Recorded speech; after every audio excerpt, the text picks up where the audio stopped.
आपण बघत आहात AKP न्यूज मराठी. आपला आवाज आपली ताकद. सबस्क्राइब करा, शेअर करा, लाईक करा. AKP news Marathi.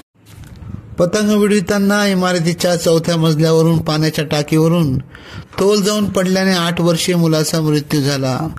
नक्ष संदीप बनकर, वय 8, राहणार काठे गल्ली असे मृत मुलाचे नाव आहे. ही घटना सोमवारी 20 जानेवारी रोजी दुपारी 3:30 वाजेच्या सुमारास घडली.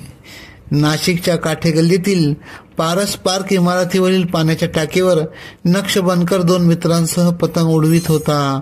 त्यावेळी तोल गेल्याने तो पाण्याच्या टाकी परिसरातील डकवर असलेल्या पत्र्यांना तोडून कोसळला. पडल्याचा आवाज झाल्याने परिसरातील नागरिक आवाजाच्या दिशेने पळाले. त्यावेळी नक्ष जखमी अवस्थेत पडल्याने त्यांना दिसले. त्यांनी त्यास खासगी रुग्णालयात दाखल केले. नक्ष पडल्याने मेंदूला गंभीर दुखापत झाल्याने उपचार दरम्यान रात्री 8 वाजेच्या सुमारास त्याचा मृत्यू झाला. तो एकुलता असल्याने बनकर कुटुंबियावर दुःखाचा डोंगर कोसळला. सदरची माहिती मिळताच भद्रकाली पोलीस घटनास्थळी दाखल झाले. अकस्मात मृत्यूची नोंद करण्यात आली आहे. घटनेचे वृत्त कळताच परिसरात हळहळ व्यक्त करण्यात आली आहे. नागरिकांनी मोठ्या संख्येने यावेळी गर्दी केली होती. AKP न्यूजसाठी ब्युरो चीफ अनवर खान पठाण, नाशिक.